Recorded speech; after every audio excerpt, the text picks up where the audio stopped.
咁2025Paper 2B 嘅 5A 咁呢條就係計 ratio 嘅，咁咧就佢 mention 咗兩個 ratio 啦，咁就叫你去做計算啦。咁都係啦 ratio 咧，舊時如果你講 profitability ratio 或者 liquidity ratio 咧，好少喺 paper 2B 出現，因為佢喺 paper 1嗰度都出現。咁而家變咗將嗰個 ratio 擺埋落去 paper 2B 咧，咁變咗佢就會係而家喺 paper 2B 出現。咁 gross profit ratio 嘅計法就唔係特別難嘅，咁當然嗰個分子就 gross profit 啦。咁我留意個分母，個分母咧係要net sales 嘅，咁記得 net sales 就一定係記得 net sales 啦 ，net sales 即係咩？一定係講緊個 sales 減 return inverse 啦 ，OK。咁所以呢個可能大家就要留意。咁而個 sales 咧，記得又再講複雜啲咧，就係要個 total sales 啊。咩叫 total sales 啊？total sales 即係話將呢一個嘅cash sales 加埋 credit sales 啊，咁所以譬如好似呢個 case 咁，佢係 total sales 嘅，咁即係要將呢兩個咧就要深咗去，先變咗做嗰個 total sales 啊。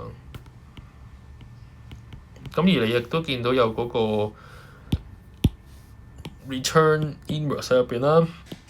咁就 from 嗰個 credit customers 嘅，咁所以亦都要減走佢啦。咁 gross profit 我諗大家都唔陌生噶啦，將個 sales 減個 cost of goods sold 嘅啫。咁呢個我相信大家咧都唔會難到大家嘅。不過記得就都係啦，即係將個 total sales 即係個 sales 減去嗰個 COGS， 咁用簡寫啊。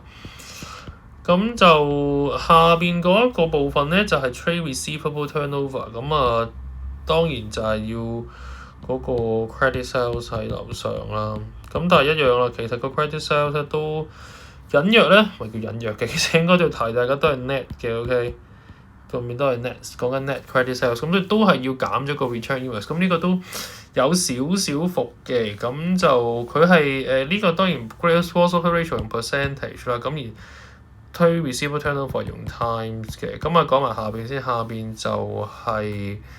呢一個 average trade receivable 啦，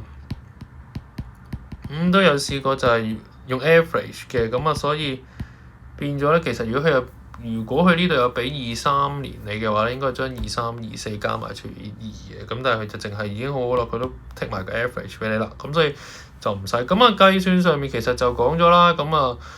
頭先要留意嘅部分都講咗啦，咁嗰邊我諗框住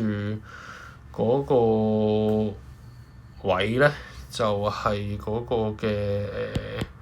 框住好多同學都唔記得就係嗰個嘅 returns inverse 要減走佢啦，係啦，